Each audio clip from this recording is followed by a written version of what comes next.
Look, social media is a powerful thing. It'll have you thinking that everybody got their lives together.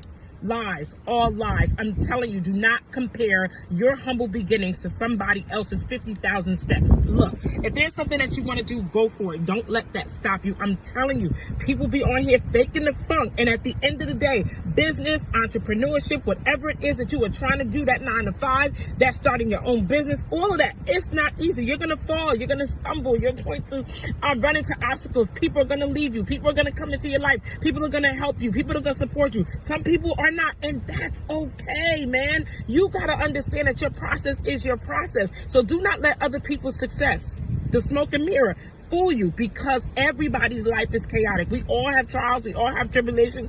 Things fall apart in all of our lives. But what you cannot do and what you must not do is that you must not give up. You must not compare yourself. You must keep going. I believe in you. That's right. And that wonderful person and human being and a vessel of God is Lunic Boyd. She is definitely an amazing person who started her God is Great Apparel back in 2016 and has an online store as well. And after a couple of failed attempts, the birth of this amazing apparel that, has spread the word of God is here for us all to share. And without further ado, let's welcome Lunic Boyd to inspire. Hi. Hello, ladies. How are you? How are you? I am fantastic. I'm just happy to be here with you guys. Yes. I see you repping already, got the good sweatshirt on. I was looking through all the website and saying to myself, I need that. I'll send you guys some stuff. Is the store specifically online, or is it you have a physical location as well? I have a physical location now as of November 22nd, 2020, during a pandemic, right? We are officially in Livingston Mall in Livingston, New Jersey. Can I get a drop or something?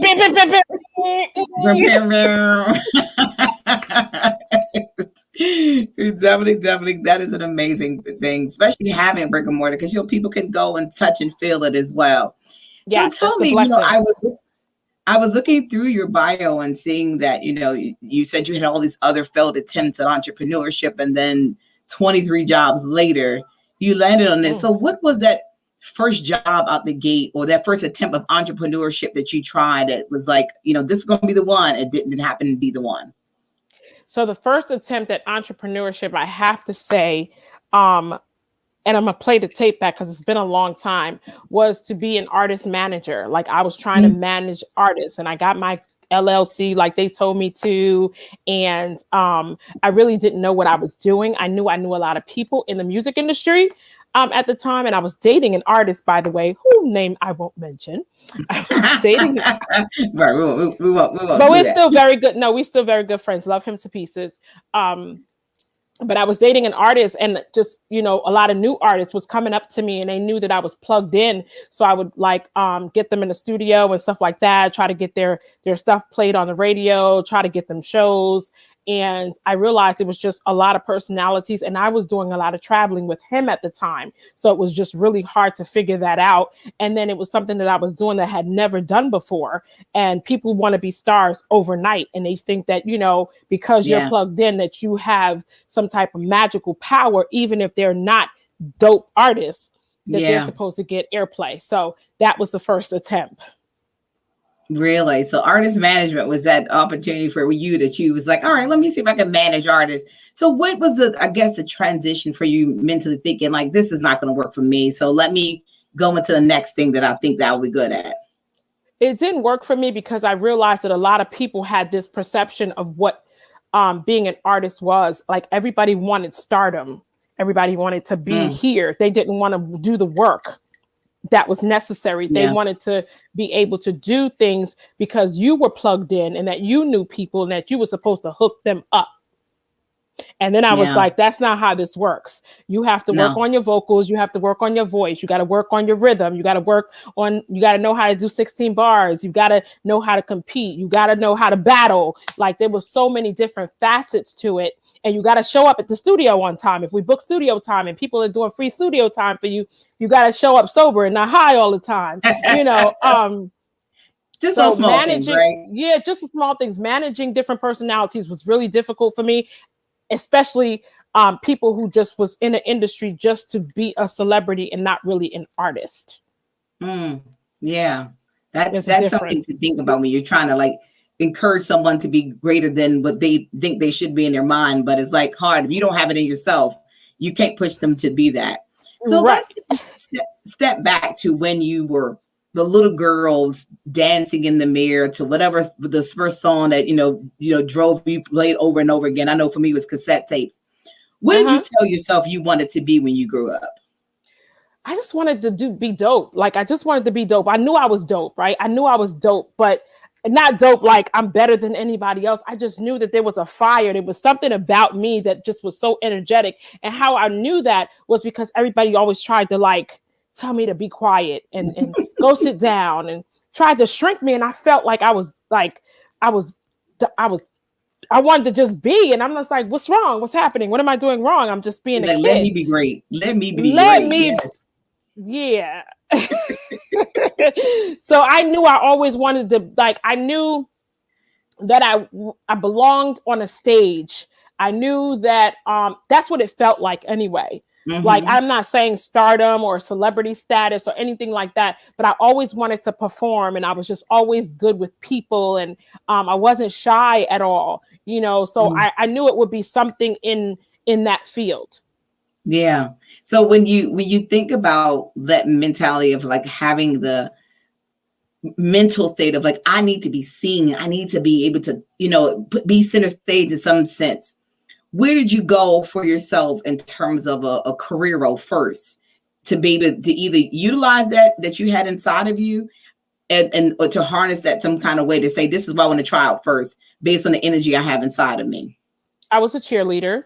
I ran track in school. I performed a lot, whenever there was like plays or any type of like performances in school, we would get together and we would like, I forget what they call talent shows. Like, I did a lot of talent shows, and my mom put me in modeling school, where I can learn etiquette and how to walk and how to do makeup and pose and do photography and print work. Like, I always loved stuff like that. My mother used to take me to New York. She used to take me everywhere to auditions and all kinds of stuff. Like, I performed in different places. I modeled on different runways. I did some print work. So those are kind of things I love. I always loved that stuff. I loved it. Really? Yeah. So going to, in terms of like formal education, did you go into a kind of formal education setting that put you in a position where you were like, all right, I'm going to try to delve in arts in this way?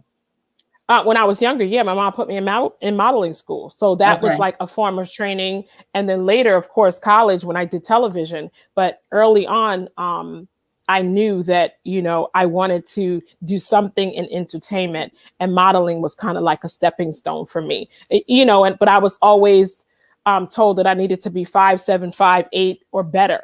And that I wasn't, but I just had a knack for walking. Like, I just love the runway like that. I just love that, and I was just like, well, I'm going to turn it out anyway. Any opportunity they gave me, I would put on my heels, honey, and I would strut across that stage and I would do what needed to be done. You was like, this energy going to make you look like I'm 5'8". Listen, I always felt like a giant, even though people tried to make me feel small, That's good. But how did you, at such a young age, especially when people are telling you to be quiet and sit in the corner, don't be so loud. How did you break free of all of that to be able to allow yourself to shine? Because sometimes that can tear a young child down, being constantly told to not be. It did. I think it was when I became a teenager that started to affect me, because my grandmother, my parents are Caribbean, right? So in that culture, in our culture, I'm Haitian, you were told to go to school, be a nurse, be a doctor, be a lawyer, or date one, not to be like outspoken. My mother just couldn't believe the incredible energy that I had. And she always called me bold. And she always was like, your mouth is going to get you in trouble one day. You're always saying what's on your mind. You got to be careful how you say things. And I was just like, I never could. I didn't want to understand it. I didn't want to conform. I didn't want to to not be outspoken, because I saw like people that were like that. And I just was like, I don't want to be like that. I just don't want to be like that. You know, and growing up, it wasn't easy because I got teased a lot. You know, I'm Haitian. So when I was younger, being Caribbean was not cool. You know, now being Caribbean and from the islands and listening to reggae music and, you know, all of this stuff that we're listening to now, that was not cool, you know, but I always was like, whatever, honey, I'm just doing me. You being your own self was being true to yourself. So just that's being the best true part about to it. myself. Yes. Yeah. That's such a great thing that you were able to learn in that journey. So then now you have like gotten to a point where you have an identity, having modeled and kind of realized that I'm going to just be me no matter how many people have tried to tell me not to be that. But once after you, I guess, stop modeling, where did your journey take you from there? After I did modeling, of course, I ran track. I did some things. My parents split up and that changed my life. You know, I think it had a huge impact on me. I came home one day and my mom was gone. You know, she had packed all her things and she left. You know, I mean, after years of my dad and them going back and forth and him being kicked out of the house a few times. But just one day we came home and my mom was gone, you know, and now I look at it as an adult and I applaud her. You know, I applaud her for doing that. But when I was a child, I felt a little abandoned. I was like, wait a minute. The house, you know, he was like, oh, well, your mom left us. You know, and I think she did it for her own safety, her own sanity. Yeah. And her own personal reasons, which she explained to us later. But as a child, you don't really understand that. You just look at it like, oh, mom's gone. And then he was like, okay, so what y'all want for dinner? And that was it. That was it. There was no conversation. There's no therapy. Therapy was definitely not even a topic. Yeah. You know, so, you know, I think that changed my life a lot. You know, my mom worked really hard and had to, and eventually we left my dad because he couldn't raise us, obviously. You know, we were always eating out. He was always out. My dad was an entrepreneur as well. He actually was running a taxi company. I don't know if you guys have ever heard of Makiba or Westland Taxi in East Orange. My father was a part of that, like the whole being the first to have a Haitian cab company, the first cab company in the state of New Jersey. That's amazing. I'm from DC originally, so I only know. Yes, and it's so funny. I didn't know that people own their medallions. I learned that coming up here. So I'm like, people own this. That's a whole entrepreneurship. Right. Yeah, I had to come from the back to say yes. I know. And then the funny part was that it wasn't even a medallion thing, and this was actually before the medallion thing. So I'm aging myself. But this was when, you know, you were able to buy cars and then you were able to hire drivers, or they can rent the cars from you and they could be drivers. So there was a lot of people, foreigners that were coming in from Haiti, from Jamaica, from all over the, you know, the Caribbean that needed jobs, and getting a license was probably one of the first things because you needed to have ID, and they were drivers. And then they changed the law and they wanted all this insurance money. And, you know, I was really young at the time, but having left my dad and going to my mom had to work, and so did I. So my first job, my first paying job, I was 13 years old, turning 14, lied about my age, lied about my paperwork so that I could work at Burger King in East Hanover, right on Route 10, which is my first job. That's amazing. But that all that, I mean, from your dad being an entrepreneur, would you say he was like your first, I guess, person inspiration, especially having come from an immigrant family, knowing that that's beginning in itself, and then you having to go out there and work at such a young age? Was that the foundation to where you started out thinking I could be an entrepreneur? Everybody in my family was an entrepreneur. Like being Caribbean, you just have, when you come to the United States, you don't get a job immediately. You have to figure things out. You know, they were going to New York, they were buying jewelry, they were selling stuff to like their neighbors' family, their coworkers. My mom actually got her first job working in a factory, and so did my dad. And they wound up selling items to their friends, like blankets, coats, clothes, shirts, jewelry, whatever they could sell, they were selling. And they actually were, Caribbeans created, I believe, layaways. Because they would give, Because they would give their, because they knew that every Friday their coworkers was getting a paycheck. So they relied on that. Yeah. They knew like at the end of the week that they were going to get their, I'm going to take my earrings off, that they were going to guarantee to get their money. And then every week people would just make payments. And they used to sell good jewelry, like gold, like not like cheap jewelry. Really? Wow. Not the little trinkets, little things you can see. No. Yeah, really? They weren't selling accessories. They were really selling jewelry. And that's how my uncle actually put himself through medical school.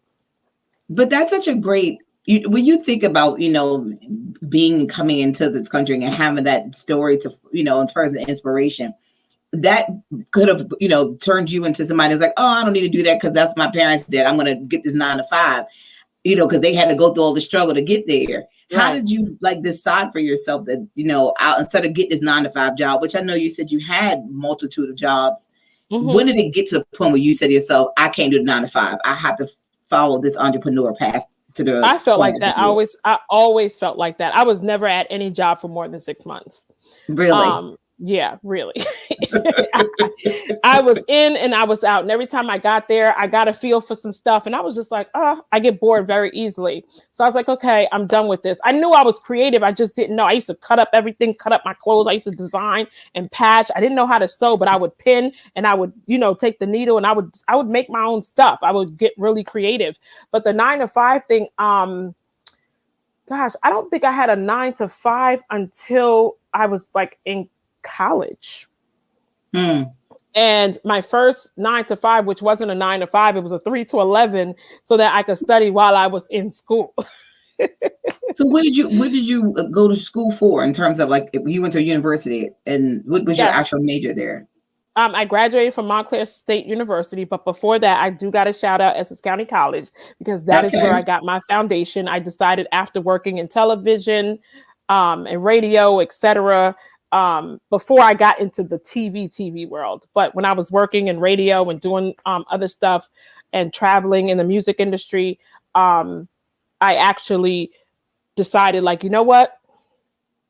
I'm going back to school. I don't know what I want to major in, but I know it's something performance. And I got to Essex County College and I was just walking around the school. I had no idea what I was going to be doing. And then I walked into the media department and I was like, I like this. This is awesome. Cameras, the blue curtains, and this corny fake tree. And I was like, I felt at home. I was like, oh my God, I feel like this is where I'm supposed to be. The control boards and stuff like that. So I was like, oh my God. So I went upstairs to the bursar's office. I was like, what do I have to do to fill out an application? Who do I talk to about this department? I went and spoke to Professor Green, who at the time in 2004, I went and talked to Professor Green. He gave me a list of things. He said, you could be here 4 years or you could actually finish in 2 years, because this is a 2-year university. Here's the curriculum. Go apply. I did. I graduated in 2006 from Essex County College. And then I went to Montclair State for 2 years, from 2006 to 2008, and got my degree in broadcasting and television.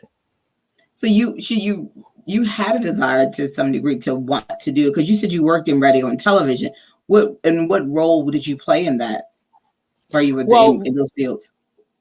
So at Essex County College, they had a radio department, and I thought that was super cool. But I was always on the radio and doing stuff, and I was doing stuff with my ex-boyfriend. So like I always had a love for it. Like, when it was time to do interviews or do TV shows, like I was on record. So I was literally performing too on stages when I was traveling. Wow. So yeah. Yeah. So you say you were performing, like, are you a rapper, singer, rapper? No, just singer. I was singing. Mm-hmm. Okay. Yeah, I was singing background. I think you skated away from the fact that this whole part where you was like doing performances. No, not like me. I wasn't the person in front, but I was he was a house music artist. Okay. And he traveled around the world, and I was always on the road with him. We lived together for some time, and whenever he needed somebody to record a hook in the studio, I did it. When I wanted to do background, when he wanted multiple people with multiple voices, I would jump on that too. And that required us to travel, and there was a budget for everybody to get paid. So I was That's amazing. On payroll. Yeah. Do you remember one of the hooks you sang? Oh, you tried it.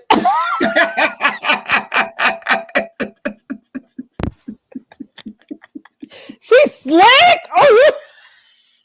Oh, you tried it.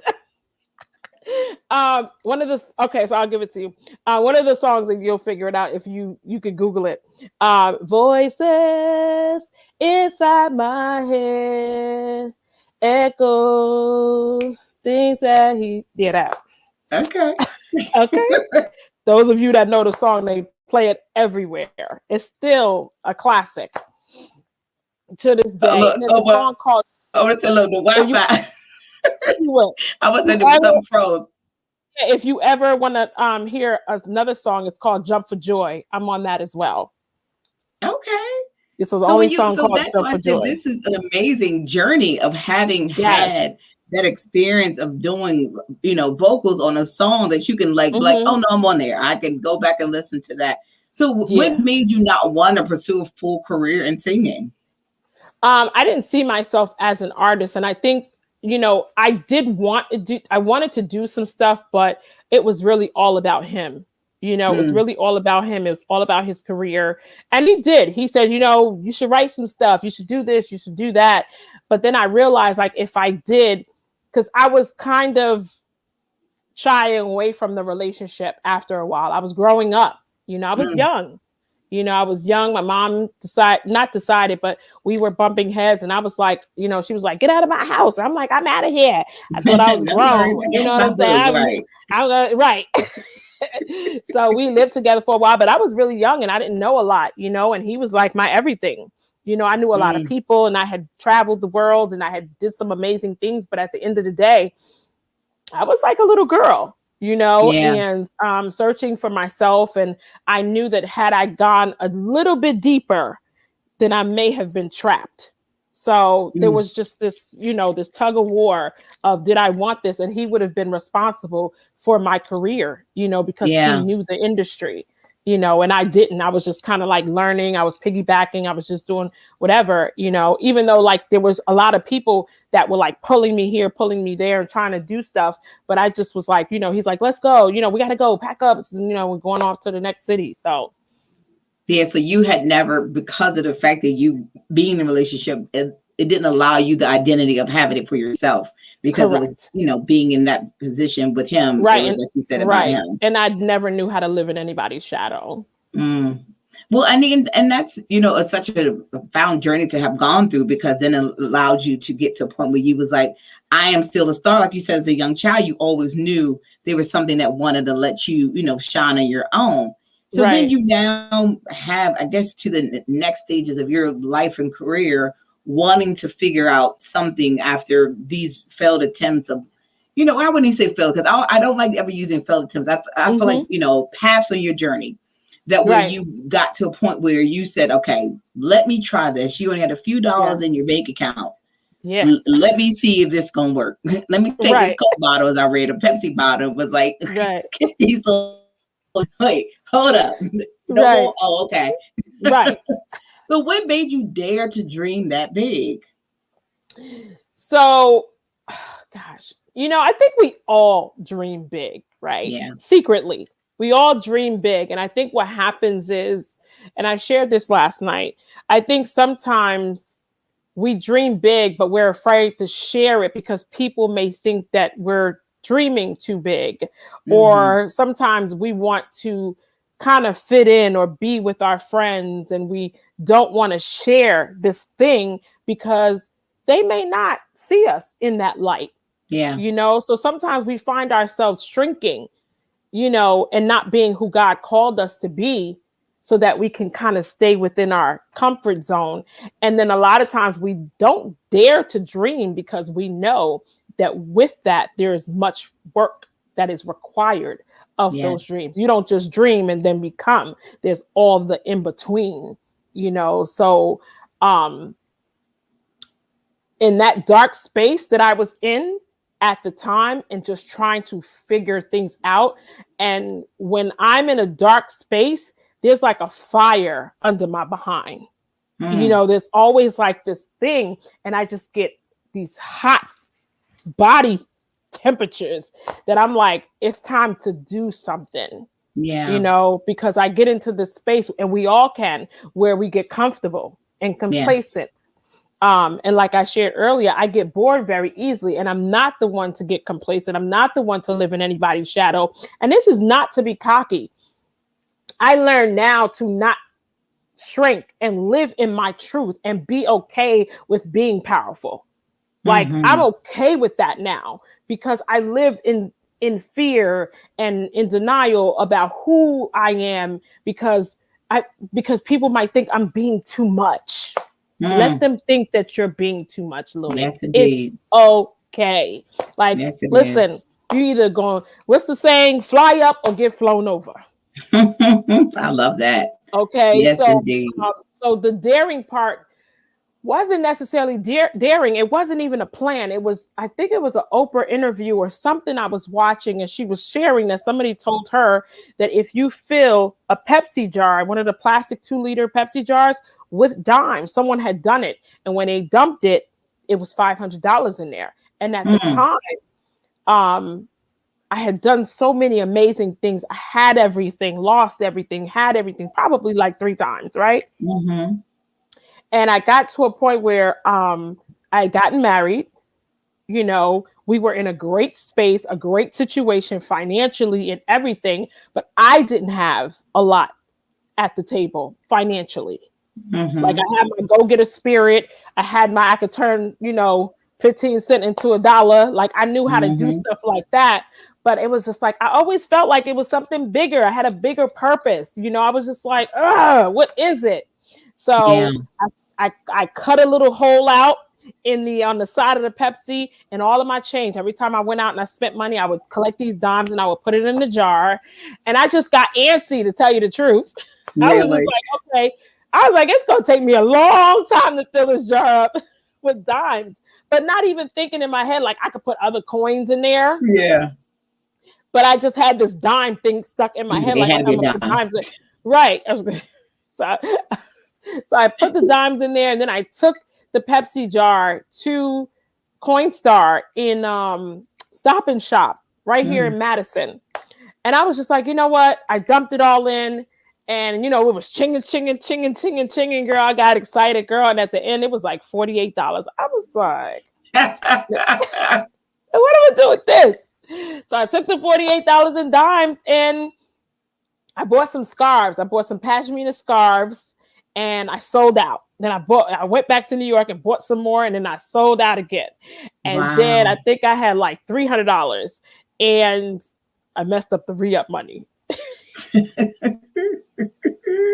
You was like, time to treat myself. It's like the drug dealer said, he messed up the re-up money. So I messed up the re-up money, and then I was like, all right. So I started doing it. I waited a couple of days later. I got a couple more dollars or whatever, and then I flipped it. I think I asked my husband to borrow some money, and he was like, why you ask me to borrow money? I'm just like, it's just because it was like I wanted to do something for myself. Oh, yeah. I wanted to do something for myself. So then I finally got it together, not wholeheartedly. I kept messing up I think I did it like 3 or 4 times. And then I came up with this. I was laying in the bed face up, and I was like, what you gonna do now? So God is great came to my head. I was like, God is great. That's awesome. Because I always told my husband, one day I'm going to make money while I'm sleeping. Wouldn't that be cool, babe, to make money while I'm sleeping? He was like, yeah. And my husband's just so dope, supports everything and anything I do. He just be like, baby, go. Just do it. Because he knew that I had that spirit, So I designed this little thing on a napkin, and it said, God is great, in bubble letters, right? I'm not an artist. I draw stick figures. And then I drew another thing that said, investing in yourself is key. So I called my cousin up, who I know is a graphic designer, sent it to him. And I was like, yo, cuz, can you please come up? Because he's more than a graphic designer. I like to tell people he's actually an artist in his own right. Absolutely amazing. He draws. He works for he does stuff with Colin Kaepernick and all these other folks. And he has a art gallery, something in Atlanta. So I was like, hopefully he'll make time for me. In 3-4 days, he came back with this logo. And I was like, oh my God, this is so dope. That's this right here, right? Your vision. Minus the I am living proof. And but the G was a small G. So I got it printed just regular, right? And then people were like, you can't represent God with a little G. And I was like, what? Little G. I was like, all right. That is whatever. such a big discussion. If you've never heard that, like that is that's like an internet thing where people like, you can't put God with a little G. That's a big right. thing. But then people who I knew, who my colleagues and friends who never said anything to me, but was like commenting on social media, like don't represent, like just coming for me, right? But never called me directly and said it. But I was just like, all right, whatever. And there's one woman at my church said it, and I valued her opinion because her and I would have great in-depth conversation. And she was like, watch, if you change that to a big G, I bet you it'll change a lot for you. I was like, okay. So I called my cousin up and he did it. He was like, yo, cuz it's not about the little G, it's about the art. I was like, I know, but the art ain't helping me right now. So I need you to change it to a big That ain't good marketing. Right. And so then he did. He changed it to a big G. And then I put it on some mugs. I was like, oh, it would be cool to put it on some mugs. So I put it on some mugs and people started asking me for it. Then I put it on t-shirts. I started taking pictures on Instagram and stuff like that. People started asking India and Africa, how do I get this? I was like, whoa, what do you mean? So then I had to figure out how to do a website, but I wasn't really ready. So I kept selling out of the trunk of the car. I kept doing all festivals, any place that people would allow me to vend. And as a motivational speaker, because that's what I became, a motivational speaker. And I did that because someone asked me to share Career Day about my experience working in news and television. And I remember speaking at different places and people would just have this reaction. And I'm just like, whoa. And they're like, where's your table? What are you selling? I'm like, I'm not selling anything. So then I was like, So I started, printing more and bringing them to the event, and people, because they were already coming up, like taking pictures and wanting to have a conversation with you. And while they're there, because everybody had their tables with their books and things and stuff. And I was like, I'm going to get me a table. Right. So I got me a table and I started just doing it, and here we are. But did it ever dawn on you that how your journey began in the same fashion that your parents did, with you going over to New York, buying items and bringing it back to sell, that how God had like transferred that same path for you? Energy. Yes. And you know what? I kind of feel like, and I was sharing this with somebody, and I always share this, how it's funny how you start in one space and you go off and you do so many things in life just to turn around and be right back where you started. And you're like, what does this mean? And we've come back to that space many times. But we divert again because we kind of question it like, okay, now what? You know, and sometimes we got to get to that place where we're quiet and when we're still and just embrace and be in that space, that uncomfortable space, that space of not knowing, that space of uncertainty, that space of not knowing what to do next. Sometimes we just got to be still. And I think that moment where I laid in the bed, and I was just like, okay, I surrender. I don't know what else to do because I was feeding the homeless. I was doing a lot of things, community service work. And I was like, okay, I love serving, but how do I support myself in the process? And this is really my way of like, this is my testimony, truth be told. That's the real deal behind God is Great Apparel, not like making money off of it. It's great that it's doing what it's doing. But the most powerful thing about God is Great Apparel, man, is the transformation and my story. And it's a great conversation piece. And it's bringing people back to God. It's strengthening people's faith. It's having people come from all walks of life just to share and commune about their experience and their transformation and their walk, whatever that is, because I am living proof, whatever it means to you. It's a personal thing. Yeah. And it's so amazing. It's so amazing though that, that wearing, words that speak about God is a fashionable thing that people are proud to wear, Right. And it's not, so cool. Like you can wear your faith or wear what you think and believe right on you. And there's people don't feel like shunned upon, so it's a great thing because there's other apparels out there that have that, but people are wearing it. And it's not like a thing where it's like, I don't want to buy that. It's something that people want to wear and profess. So, it's like a great thing that a clothing line, it can be something that people also want to profess with their tongue, which is just as important. So was that your wear all the also? Other brands? Yeah.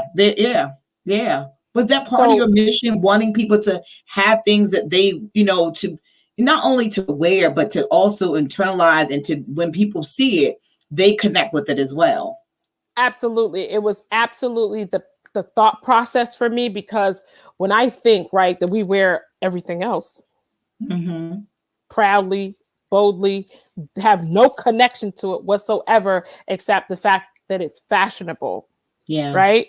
Yeah. And I remember asking God, and because, we bargain with God. I don't know about y'all, but I bargain with God. I've bargained with God. I've pleaded with God. I've cried with God. I've asked God for some things. He's granted me. I've asked for some things and he's given it to me and taken it away from me because I wasn't ready for it. But I honestly believe that the God is Great, I Am Living Proof was just such a transformational period in my life that I remember saying that, God, if you would just remove the taste of addiction and drugs from my lips, from my thought, from my mind, from my daily use, that I promised that I would give your name honor and glory every chance that I got. Wow. And that's your name, your words will forever be in my mouth. And I'm thinking about that time, and I was sharing this last night on another podcast. Shout out to Nakia. I was sharing how I remember February 2014. As a matter of fact, it was February 2015 because I relapsed for 4 weeks while I was in college in 2004. So February 2005, I was driving down South Orange Avenue in Newark, and I pulled my car over on the corner of South Orange Avenue and Sanford. I was getting ready to go cop that evening, and I got out of my car. It's like this big church on the corner. I don't even know the name of the church. I got out of my car. The door was open, and I ran to the top of the stairs. I was out of breath because I was a mess. And I screamed, but I was screaming in my car first. I was pounding on the steering wheel, and I was like, oh, why can't I just stop using? Why can't I just stop using? And I jumped out the car and I left the car. I heard, baby. I was like, whatever. I go to the top of the stairs, and I just fell to my knees, and I cried and I cried and I wept. And I said, God, if you would just please, please, please remove the taste from my mouth. I just want to stop using just for one day. Like, how do I do this? Because I couldn't do it on my own. Like I tried, I went into a program before I went back to college. I went into a 28-day program, trying to get my life together. And I couldn't do it. And I can honestly say, like, that was the last time that I used, the heavy drug stuff. I have a cocktail every now and then, but it's so funny that you're asking me this, because I feel like I just got chills, because I feel like I'm reliving it. And I remember saying, God, if you just please, I will serve you. I will serve you. I will do whatever you want me to do. And what a profound way to be able to have, like you said, your testimony be not only being professed with your tongue, but you're having visible that everyone else can share in that journey by just putting on a hoodie or a sweatshirt or t-shirt and just saying those words and having that journey be relived through your testimony. Everyone is going to walk through that path, kind of pain they're dealing with, and hoping that could be a transformation for you, for them, and as well as for you. And we thank you for sharing that and sharing that part of yourself with us. You never know. I said, that's why be kind to people, because you never know what somebody has been through or is currently going through, but don't let people abuse you too at the same time. I'm just grateful for the whole process. And I never dreamed that this would be a business, like a full blown business. This was like supposed to be a hustle on the side or whatever, so that I could continue to do community work. So yeah, just having, every time I see people walk past me or people sending me pictures, or I've opened my phone to social media and someone's wearing it and posting and sharing, I still cry like a baby to this day. Every time I see it, it's like a new, fresh experience. Sometimes I'd be like, where's my phone? Oh my God. Like it feels like it's new. And I mean, everybody wearing it is just amazing. Whether you're just, somebody that works at the gas station, but I also saw you have celebrity faces wearing your apparel. So it doesn't fall short in the fact that you have people, like a Lorenz Tate walking around professing just as that God is great. And, in talking about the business side of your business, as well. Like, how did you go into like getting you want to get a tissue? I know you like, are you all right? I'm good. You too? Okay. I'm okay. I don't have All right. eyelashes Let's or take a makeup moment. on, so I'm all right. But those that's to feel that is to still feel that and know that God is real and that He's still doing the work through you, because you haven't got to the point where you're like, yeah, He's done it, I'm good now. You still are going through the journey, like, and that's what's so amazing about it, So I like I said, I'm so thankful that you're sharing that part of your life with us, and thankful that you're here to be able to share it too. Thank you for having me. Oh, absolutely. And it's so funny because as much as like I'm a crybaby, I'm surprised. Like, look, it must be this ring light that got my eyelashes stuck together. Because don't be crying now.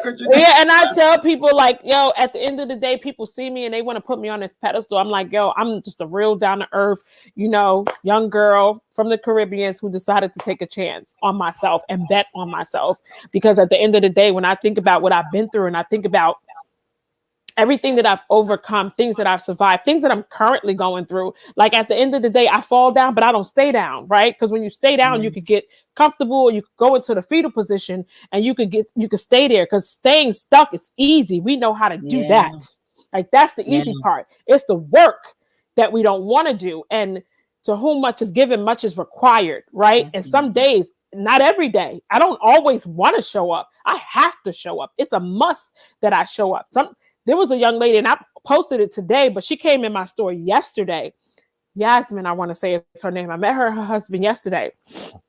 And she said she got great news from the doctor. She shared it. I won't say what it was, but she got some great news yesterday. And her husband was like, all right, they went to the thing and they got to her results. And he was like, okay, so let's go celebrate. What do you want to do today? She said, I want to go to Great Apparel in the mall. Oh, wow. She said, I want to go there and I want to meet, I want to.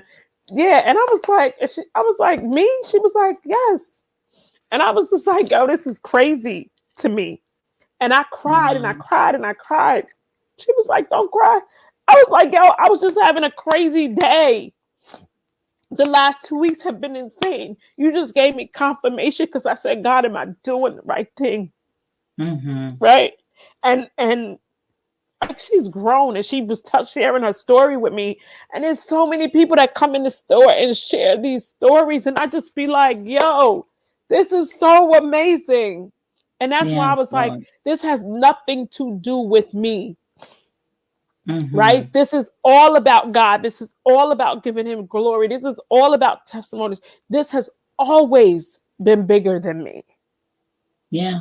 And God is using, it has, but it was you being used in that moment, and God showing up when you asked Him to do what you called upon Him to do. And because of that, that's what is your testimony. It can be lived for someone else to know that if you just ask of God and you believe in God, and these things will be happening. That's why it's such an amazing thing that just say God is great. God is great. Like in God this, like great. You said. And just saying that you're living proof of it, like almost like asking somebody, ask me my story and I'll tell you. Like if you want evidence of it. That people would stop in the hallways and they're having conversations where they come down the escalator. They're like, God is great. Like, oh, they're like, I can't walk past here and not go inside. What's this about? People are curious. They want to know. They share. Like they hold me hostage sometimes, and I'm like, I gotta go to the next customer. I'm about to sneak out of here. But you need to get like a video. You need to get like a video screen in the entrance of the store of just you talking. If I had a person following me around, y'all wouldn't even believe. Like I don't even get to post some of the stuff because I got so much stuff on my phone. But because it's taken a life of its own, I really don't have time. So I'm actually hiring a videographer. I'm getting a new phone. I'm gonna hand him my iCloud thingy, and I'm gonna let him just go to work. Just do something with this stuff. Even the grand opening, I'm still trying to wrap my mind around it, because even that was just like crazy. I was like, during the pandemic, oh my God, I'm having a grand opening. What if nobody don't show up? My husband was like, really? I was like, you never know. And I was just overwhelmed by, it's bigger than me. That's all I'm going to say. It's bigger than me.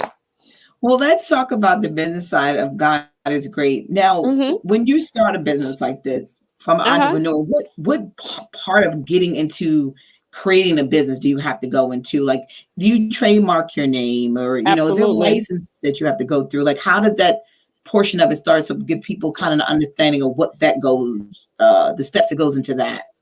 So, in terms of the business, I didn't think of this as a business at first, right? Because I have a few LLCs, things that I do that you guys probably, I have other businesses, right? That are on like autopilot. But the business that I have to be in right now, God is great. Yes, trademarking is important. Copyright is important. Just setting up your infrastructure is so important. And when I tell you that I didn't take this seriously till 2019, believe it or not, like I was like, okay, I got to stop and I have to do the paperwork. Yeah. Right. So, but I didn't even know what all went into it. I knew the LLC and the setting up your bank account, having an accountant, having an attorney with the other stuff that I do, because the other stuff didn't require me to trademark a logo or trademark the slogan. It didn't require me to trademark the brand. That part of it, I never did. I was just like running on with a passion. Yes. Because that's what it was. At first, it was a passion. And then it wasn't until I was talking to an attorney. I was in Florida. He's a trademark attorney. And he said, you have something. Are you kidding me? And I was like, well, how much it costs? He was like, this is that. I was like, okay, don't kill me. He was a Black attorney. He happens to be related to my cousin. So he was like, let's get this done. So we did all the business part of it. You have to have an attorney. You have to have your stuff trademarked. I didn't have a business plan for this business. I have a business plan for my production company, right? Everything I funded was literally money that I earned out of the trunk of my car. Wow. That was your seed money. Just the money you had just. That was my seed and my capital. That's how I started this business. That is still how I operate. I didn't go get capital. My store is fully stocked, 5,000 square feet of inventory from what I've done before. So no initial loans, no grants or anything that's amazing. No. That's amazing. That's truly amazing to be able to have that as the foundation, because you were able to kind of do the groundwork. Like you didn't, like you were able to go, which goes to show how much, how profitable and even though we don't want to make it seem like you're selling from God, but how being able to market the word of God is like people want to be able to gravitate and being the profession of that. Like it's okay to say that you're selling that, because what you're doing is letting people remind them that God is great. It's needed more so. And I believe, my business took off in 2020. Like, thank God, after when Lorenz Tate posted that picture, that I was ready, that I wasn't getting ready. Yeah. Like that culture that he posted is called For the Culture. I had the inventory for that because that is my top seller till this day. Really? Wow. That's my top seller. He posted it. My thing was ding, ding, ding. And I was like, what's all that noise? Right? Because I used to hear it once in a while. How did someone did give to him, or he just ended up finding it to him? I gave it to him. He was at a restaurant. It was a comedy club during the film festival, the Newark International Film Festival. Shout out to the Newark International Film Festival. Yes. That I participate in every year. And I happened to go to the comedy club that night. There was I forget the name of was it Taj Lounge? Is that in Newark, right? That's Taj Lounge in Newark. Yes, it was at Taj Lounge. Shout out to Taj. It was at Taj Lounge, but it was for the film festival.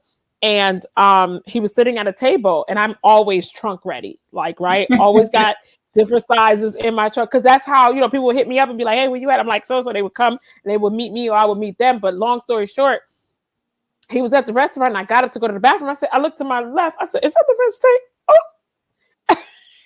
Oh, wow. So I went to the bathroom, took a deep breath. I was like, "All right, go to the car." When I was by myself and I wasn't going to go I was going to the show, but then I found out it was starting 2.5 hours later. I said, "Man, I'm going home. I'm not going to go down there and wait 2.5 hours," because I thought the show started at 7, but it was really like 10 or something like that. So then I sat in my car, then I had something else to do. I said, no. And it just I was going the wrong way. right? I was going down, and I was like, wait, why am I going this way? And I went to turn around. Then I turned around. I said, go to the comedy club, go sit down at the bar, go have yourself a cocktail, and go have dinner. This is the conversation in my head. With you and Jesus. You and God. Me and That's what Jesus. it was. Right, me and God are having this conversation. So me and God went downtown Newark at the Taj Lounge, and we sat down, we had dinner, we laughed at the jokes and stuff like that. We had a good time. And then I got us to go to the bathroom, saw him look to the left, and I was like, oh, that's the Lorenz Tate. That's his brother. Went to the car, went to ask the waitress. I was like, excuse me, I didn't have bags at the time, like a physical bag. I was like, went to the truck. There was no more bags in my car. I was like, I can't just hand him a shirt. So I was like, but I'm gonna do it anyway if I have to, right?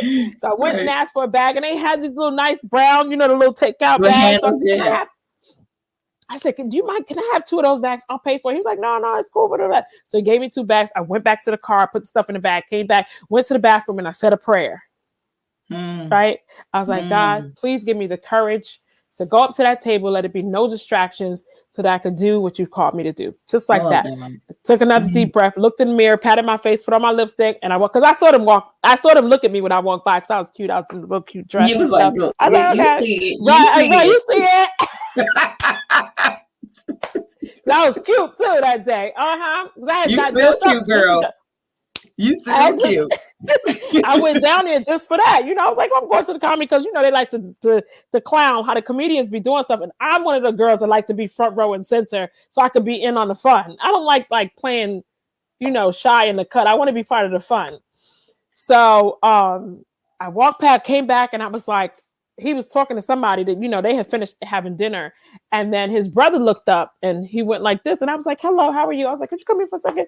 He was like, me? I was like, yeah. So he stood up and I walked closer to the table. To you. Okay. Yeah, but see, I worked in the industry before. So like, I'm a Lorenz Tate fan because he's obviously a great actor and he's a great looking man and stuff like that. But, I've worked in the industry. So I'm not, what do you call it? Starstruck. Yes, yeah. Yeah, I'm not starstruck at all. I just was looking as an opportunity to network and to give someone, because I've always said, God, I need somebody, an influencer or a celebrity or somebody to wear my stuff, because I kind of felt like that was the next phase. Yeah. The marketing strategy thing, like I was talking about it. I was writing it down. I was writing my list of favorite celebrities and people I wanted that I felt like would represent the brand and stuff like that. And then he wasn't on my list. Wow. But there he was in my path. So his brother got up and I said, I have something for you and your brother. He's like, for me too? I was like, yeah. He's like, oh, that's what's up. Usually people give stuff to my brother, not me. So I was like, no, I got something for both of you guys. So he was like, oh, that's what's up. I was like, you're a large, right? He's a medium. He's like, oh, yeah.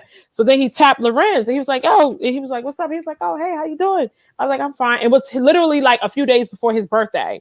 I think it was like a day before his birthday or something like that. And I was like, happy birthday. And he was like, oh, wow, thank you so much. And he opened it. He's like, oh, this is dope. He hadn't opened it to see if it was a shirt, but just the colors, the multicolor. He was like, yo, this is dope. Thank you so much. I was like, can I get a picture real quick? And he was like, yeah. So I took a selfie. Then somebody else took a picture. And I just went off about my business. But in the package, it says, follow or tag God is Great Apparel. And then there's like a little blurb on the insert inside of the thing. I didn't think nothing of it. I went about my business. I didn't even tell nobody that I gave him this shirt. I didn't say anything. The other brother came. He was like, what's up? You ain't got nothing for me? I was like, oh, it's 3 of y'all. I forgot. Right. Went back to the car, got him a shirt and gave him one too. And then I left. The comedy show was over. I left, went about my business. The next day, to tell you the truth, like it was so crazy because my life sounds like a movie, right? So and you should be writing this down. If you ain't got nobody working on a script for you, you and I need to talk. But go ahead. Right. But I just finished my book. I just need someone to edit it. But listen, right? Okay, because they're not called chapters. They're called episodes. That's how my book is. Okay. So, and I'm no writer. It was a dump. Right. But I did start editing with this young lady, and I know I got to get back to it, but the store took a life of its own. But let me get back to my Lorenz story. Right. So I go home, don't think nothing of it. A couple of days later, I kid you not, my phone, everything that day was not good. Everything was falling apart. I was at Express Newark at Rutgers. I was like, you know what? I'm going home. That's it. Phone dead, wouldn't take charge, nothing. Came home. I said, I'm going to just lay down. It was only 6 o'clock in the evening. I was like, I'm going to lay down. So I plugged my phone in, hoping something magical would happen. Laid down in this bed. I decided, you know what? I'm going to go upstairs and lay down. I went and I laid down. And then I heard 20 minutes in, I heard, broop, broop. I was like, oh, is that my phone? Ran back downstairs. Looked at the phone, and I'm looking like screenshots. Oh my God, OMG, OMG. I'm like, well, what's going on? My friend screenshot a picture of Lorenz Tate wearing a shirt. I thought it was in my stories. I was like, oh, this is he probably posted in his stories. Because, you know, people be corny like that sometimes. Right. And she was like, no, he posted it on his page. So I wasn't even following him. So I went on his page and I fell to my knees. I kid you not. I cried and I screamed, thank you, Lord. I just was like, oh my, then it was like, proof, proof, proof. Guess what that was? What? Orders. Wow. They came for 36 days straight. Wow. Look at God. And I said, well, what is going on? I called my husband. I'm like, babe. So everybody's like, where'd you get the shirt? Love the shirt. Where'd you get the shirt? Oh my God, you still don't age. You look great. They saying all this stuff. I didn't know that women was like crazy over Lorenz Tate like this. I had no idea. Child, you know that Love Jones, honey. Right, but it was so crazy because he opened me up to a whole new platform and the possibility of the internet and what that really looked like moving forward. Yeah. If you know what I'm saying. So for 36 days straight, I was like, okay, it's time to re-up. Then I re-upped again but I think I may have had like maybe 500 shirts in stock. Of that one shirt. That is amazing. I had the shirt and I had the hoodie. I had the shirt and I had the hoodie. That's such an amazing thing, though, because one of the things that I have felt, and I won't mention other brand names, that has been an issue is a backlog of inventory. And I'm like, if you go put yourself out there, you gotta have the inventory. You better be ready. if not, you better have print on demand. Yeah, you gotta be. Better have print on demand.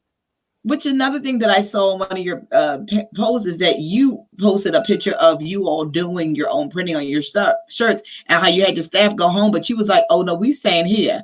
We finishing up." So that's a testament of what it takes in terms of entrepreneurship. It takes consistency. You got to be resilient. You got to keep showing up even when you don't feel like it. You got to show up when nobody else shows up. And back to the whole business situation, business plan, yes. Passion, yes. You got to have that go-getter mentality. You got to be able to take rejection. You got to be able to put the foundation down, because if not, you are building your business on sinking sand. Yeah.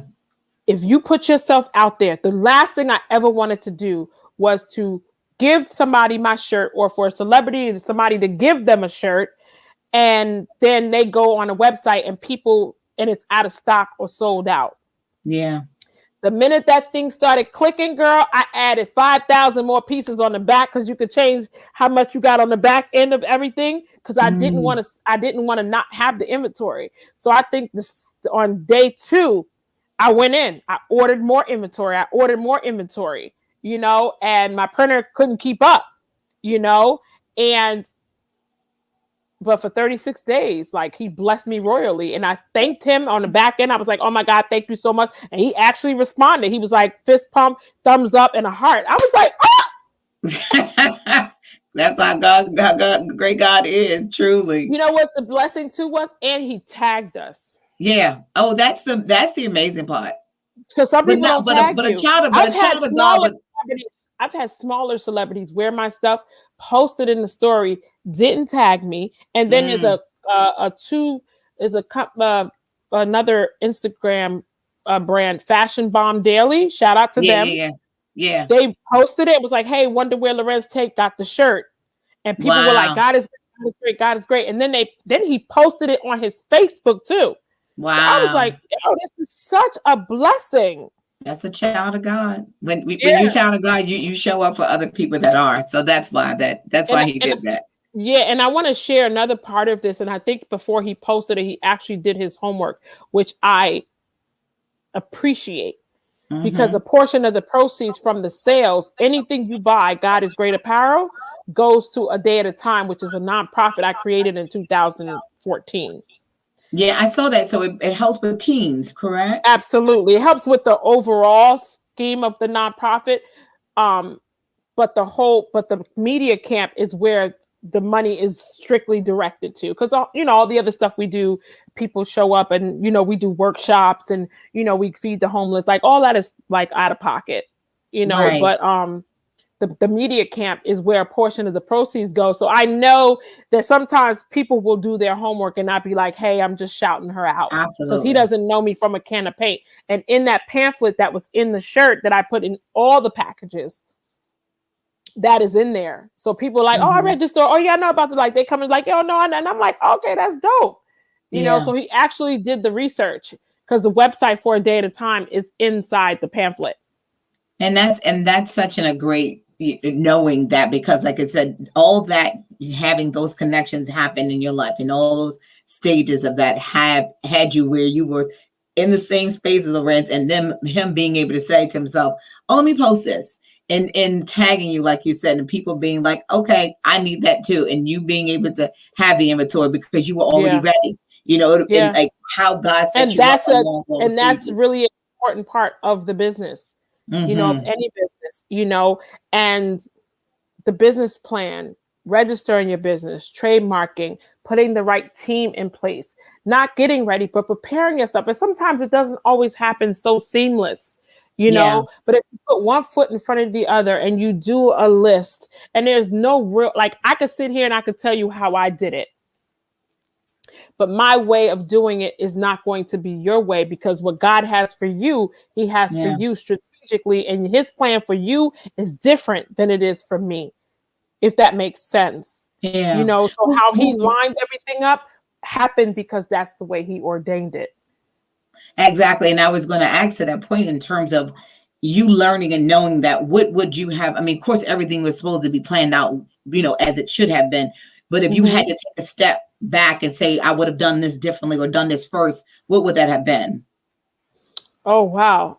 I think putting a team together and strategizing in terms of marketing would have been something that I would have done earlier. Okay. That's a great but thought. but I didn't know that I was going to actually move forward with this and actually do a plan. I'm going to show you something that I wrote. Do I have it? Oh, right here it is. So I have, this was my plan. Don't laugh at me. Can y'all see this? I'm not.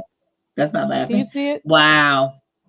So it says, this is my goal. This is one of my goals. I don't know if you can see it. That's so funny. Yeah, it's all taped up. 10 times 40. Yeah. So my goal was to sell 10 to 10 people at $40 and make $400 a day.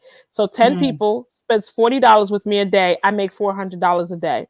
$400 times 7 gives me $2,800 a week. $2,800 times 4, which is a month, I make $11,200 a month. $11,200 times 12 months gives me $134,000 a year. Now, did this plan become before the printing of shirts, or once you start seeing things? Once I started seeing how it was unveiling, I wanted to set a goal, because this helps me to realize how much money I need for inventory. Okay. Do you get what I'm saying? Yeah. And then I took it a step further. I said, if 20 people spend 40, then I said, if 30 people spend 40. So I did it in increments.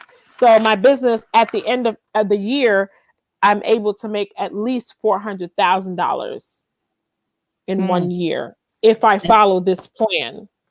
And are you close to, or at almost to the point where you am? That is awesome. And and people think oftentimes you got to have these big Excel sheets, quick book versions, and you wrote it on a poster board in red ink. Neon. And, you see right the vision plain was what you did, and it literally was just plain and simple. And this is my office space. Literally, I'm in a corner of it, right? And that is, I have to look at it every time I'm in this room. Every time I turn to the right, that is what I'm doing. I had it on my refrigerator at first. Just like my vision board was literally taped to there's nothing else on my refrigerator but my vision board. And my I'm vision gonna board clean was all my children's faces off my refrigerator now. Shoot. yeah, because where do we go every day? To the fridge. Yeah. We go, at least I know that's where I go every day. I don't know about you, that's where I go. So what better place? And that's where it started. But a lot of people, and I've realized, I didn't even know that was, it actually fell down off the wall because I'm at the store every day. But a copy of this is in the store as well. That is so magnificent. Because people think too much and we will overthink it. To make $1 million is not, I'm not saying it's not a lot of money. It is a lot of money, right? To gross it is one thing, to net it is another. Yeah, that's true. You know? So when you're running a business and you're 5 years in, if you're really doing the work, you're not spending any of the money. You're putting it back in. Yeah, you're putting it back in, but you're not doing anything. You're kind of in the business. Yeah. You're leaving your job, and you're leaving home, and you're going to the business, or you're running the business from home. Whether it's a digital platform, whether it's whatever it is. I happen to have a brick and mortar, and I have the online component. So there's two facets to the business. I actually just started a new business because the front of the store is a whole nother business. Oh, wow. So you're doing more than apparel that you're going to start doing. Oh, we got jewelry in the store. We've got accessories in the store. We've got dad hats. What else do we have in the store? We have tote bags. We're growing. And that's amazing. And when you're in the mall, you can't just have the same thing. Yeah, you do. Yeah. The mall is communal, right? And people come there to grab things every weekend, like a new outfit or something to go with something that they already have or something to match. And people are already shopping for the summer. So we put all our hoodies and stuff on the back end on sale. And then everything in the front of the store is nice and bright and it's springy, because every weekend they're like, oh, I want that. Oh, what'd you get? Every weekend there's surprises. That is so great. You get what I'm saying? So it is a whole new business. What is your long-term goals for this book? So what do you see and envision for yourself for your long-term goals? I want to have, and when I think about God is great, I know that it's bigger than me, right? I would love to see God is great in like Target, in like, I don't know, Walmart. I don't know. Maybe t-shirts. I don't know. I don't know. But I'm thinking like a Target or maybe different stores. I don't necessarily know if I want to go into a lot of different brick and mortars because there has to be a system that I'm currently putting in place so that it can be duplicated. Yeah, I don't know how to do that. There are people, specialists, and I didn't know that. But that's what they do. They come in and they help you put a system together so that way you can either franchise it or you can replicate it. Yeah, so they license your stuff. Yeah. Right. No, I can literally replicate my store and have a whole nother team in Jersey Garden. I can have another team in Short Hills. But there has to be a system and all the systems are connected. So if somebody says, oh, there's no more larges here, let me check Short Hills. So it's in the system. If that, like a distributor. Okay. Like a distributor. Yeah. Right. Okay. No, not a distributor. Like you ever walk into like an H&M and they say, hey, we don't have it, but let me check our other store. Oh, okay. So someone to kind of create an exchange for the different places so that we can. So I can pull the network of it. Right. Okay, so they can just type in a computer, oh, Short Hills has 2 mediums, and then they'll be like, I'll call the sales rep and ask somebody to hold it. What's your name? Hey, can you hold the medium and a large for such and such? She's going to come pick it up. Her name is such and such. What's your phone number? And then they can go to Short Hills and pick it up. I don't know if that's the route that God is calling me to do. But I know even like you were saying about having them in other stores like that. Yes, that would be dope. That is like the dream. But the online store will always be my thing. Like something that I see going forward because it's not going anywhere. And I want to share this too. As a business owner, as an entrepreneur, everything that you're utilizing to run your business, you should have stock in. Mm-hmm. The Mm-hmm. Shopify. Say that again. Say that again, because I don't want anybody to miss that. Say that. And when you say stock, specifies for people who are listening to understand what So that means. whatever you're using to run and operate your business, whether it's an e-commerce platform, whether it's, let's say it's a YouTube or it's Facebook or it's your Apple or whatever devices, whatever platforms, whatever, anything that you're using that is public, some of them are private, but that is public and that you can buy stock in, you should buy stock and be invested in those industries. If you have a lucrative business and you know that this specific thing, you rely on this thing to run your business. It's not just you. Shopify is used by millions of Yes. people. You should have stock in Facebook. You should have stock in Shopify. You should have stock in Apple. You should have stock in these platforms that you are utilizing to run Absolutely. and operate your business, because that's another stream of income for your business that you don't have to physically do anything for. Yeah. That's such great advice in terms of being able to tell people that, in terms of, that's one of the things I learned early on that I wish more people knew about, in terms of, like you said, the things you everyday buy, from soap to shoes and all that kind of Correct. stuff. If you're buying it, you should be invested in it. So you should be invested in, and you should also, if you're an adult who is running a business and you have children, your children should be on your payroll. Yeah. Yeah. You know, I know you guys may know all of that, but they should be, because that's a write-off when you pay them an allowance. Yes. Or you pay them to sweep the floor at the store, or you pay them to I don't know, fold clothes, or they're doing chores. You could pay your kids, because $14,000 of that money you can write off every single year, because your child is now as an employee of your business. Look, that's such great. And I was going to just ask, so what other advice do you give to young entrepreneurs, people who are in their head thinking about an idea and trying to figure out how to get that out their head and to paper and creating a vision for it? So what advice do you have for entrepreneurs and starting out? I would say research your industry. You know, research your industry. Look up people who's been doing this. Find out what they've done, because it's out there. The internet is your friend. Yeah. And there are people who are willing and are capable of mentoring you. Look for mentorship. You know, go volunteer. Go work for free. Don't ask for nothing in return. Go be a sponge and absorb the information, get around them, get close to them, do whatever it is. When I was Whoopi Goldberg's intern, I used to wake up in the morning. When I got to wake up with Whoopi at KTU, I had to go to the walk to 6 blocks to go get her bagel, a buttered toasted bagel, every single morning.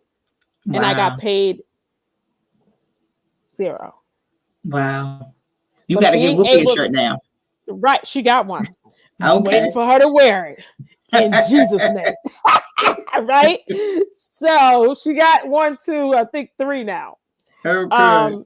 Yeah, in God's timing. Yes. That's what I believe. If it's supposed to happen, it will happen. Nothing more. It's out of my hand. I did my part. Right? Yeah. And somebody else did their part, because somebody else gave her to her too. That's great. As a Christmas gift. So I was just surprised, you know, she came to the store. She was like, oh my God, I got to get to it. I was like, okay, I hope. She was like, I'm going to try to. I was like, all right, whatever you could do. Right. But I will say, get close to someone who is doing what you want to do. And it doesn't have to be exactly the same industry. If someone owns a business, or if someone is in an industry of something that you think that you want to get involved in, absolutely get next to them, get underneath them, tell them that you'll do the work, show up early, stay late, don't ask for nothing in return, get your own, have you a little job or whatever you're doing on this, have your own transportation money, don't be late, don't ask for nothing, don't have a handout, nobody don't owe you nothing. Just because they see that that's what you want to do, they don't owe you that information, they don't have to give you, they don't have to bless you, they don't have to do nothing. Get up under them and learn, research, get next to somebody.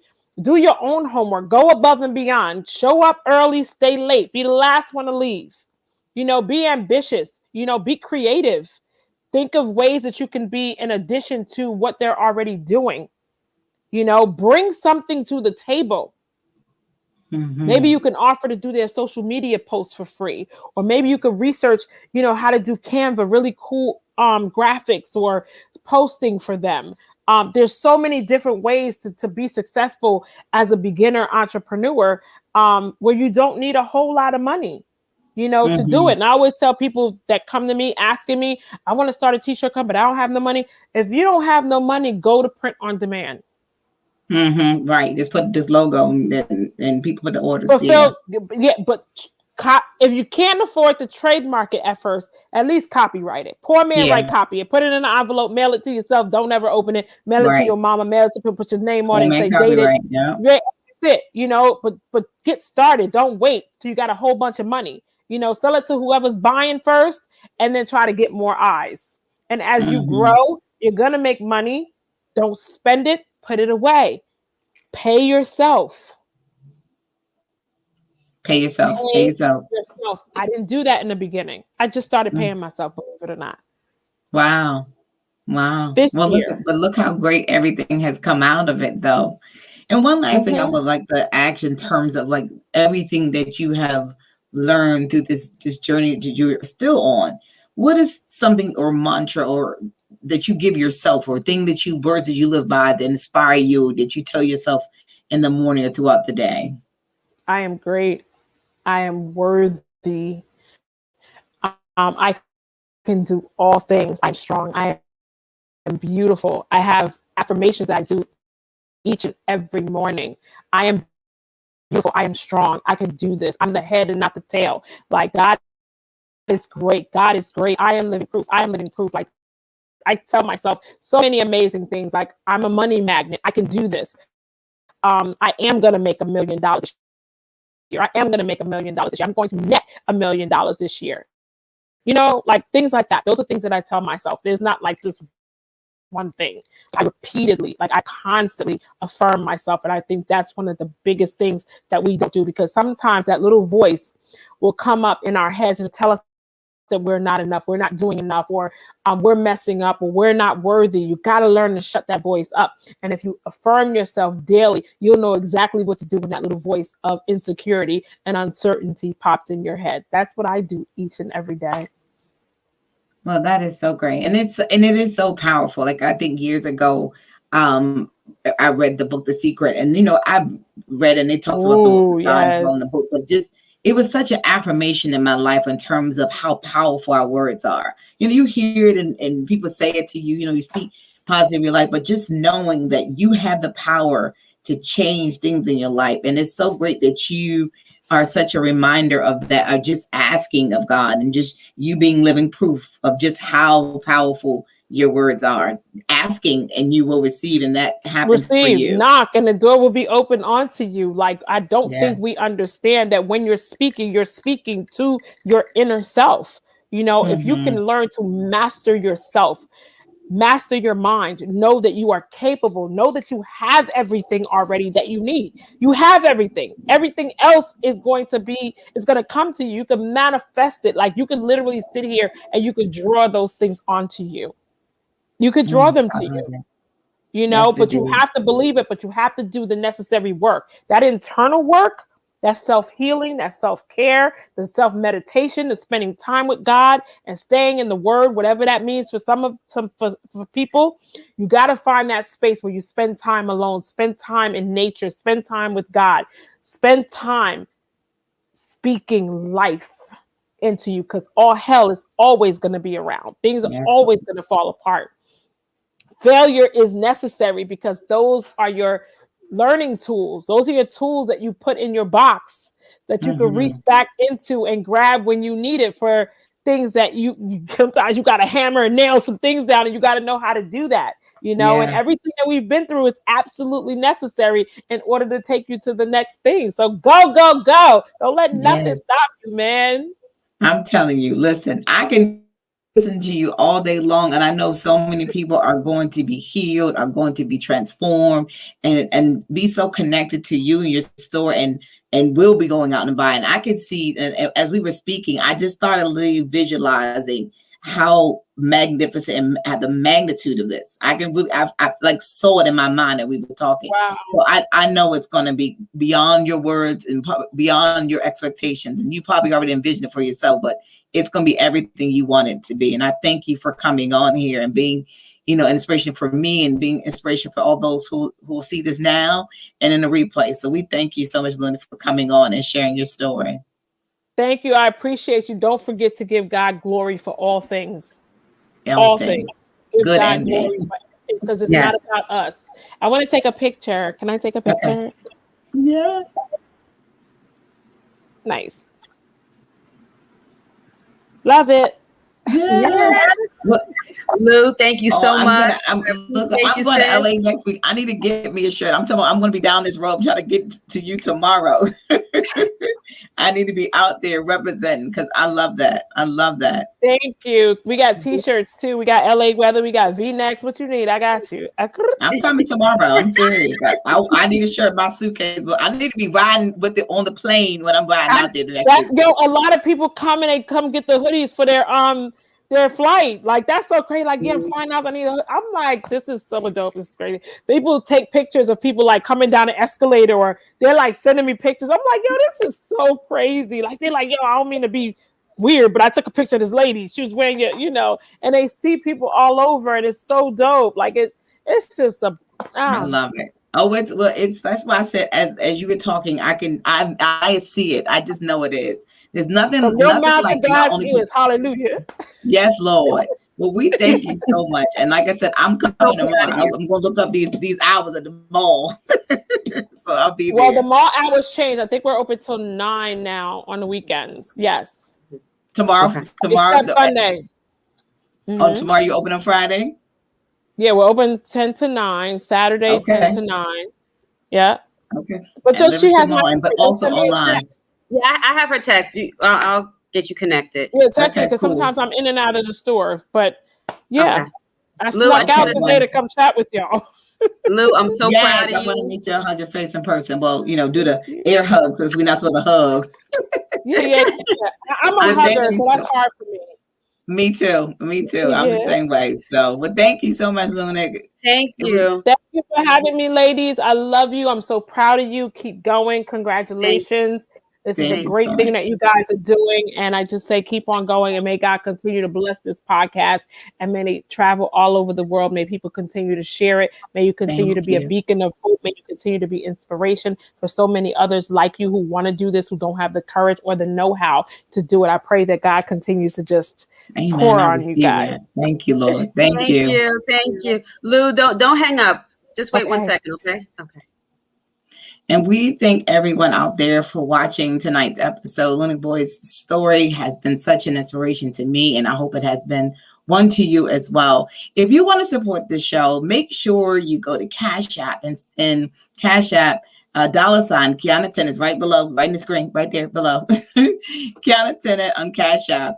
But also for all our young entrepreneurs out there who may have a story they want to share with us, make sure you email us at inspirebyananis@gmail.com. That's Inspired by Ananis. It's down below too as well on that side. There you go, right there.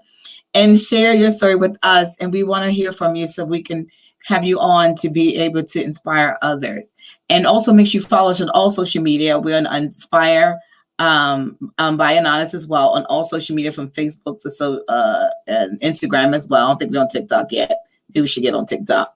But until then, you all make sure you be kind and be great. And, as I know, I profess often, God is great. And I'm so glad that Lunic shared her story with us. And until then, we inspire together.